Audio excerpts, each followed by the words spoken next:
wasiirka wasaaradda ciyaaraha dhalinta iyo dalxiiska Soomaaliland mudane Axmed Cabdi Kaahin oo galinkii hore ee Khamiistii maanta shir jaraa'id ku qabtay xarunta wasaaradda ciyaaraha ee magaalada Hargeysa ayaa si rasmi ah u shaaciyay in ciyaaraha goboladu ay ka bilaabmi doonaan magaalooyinka Boorama iyo Burco 5 bishan Oktoobar aynu ku guda jirno.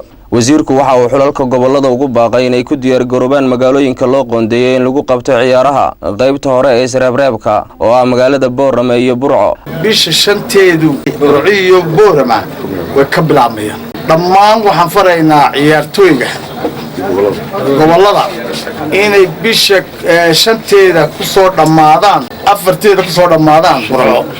14 gobolba waxaan leenahay gobol kastaaba halkii loo asteeyay inuu yimaado hay'adaha qolinka dibadaha samaynaysa oo wax u taraysa ciyaaraha wax ku caawinaysa ha ku soo hagaajiyaan wasiirka wasaaradda ugu mahadnaqayna madaxweynaha isaguna hirgeliyay in ciyaaraha la qabto sanadka.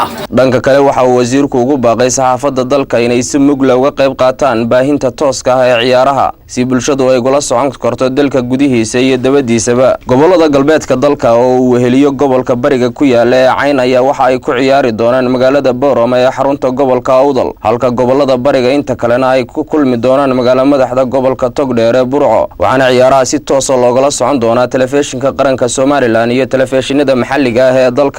Nuruddin Abdullahi Colijoog, telefishinka qaranka Soomaaliland, Hargeysa.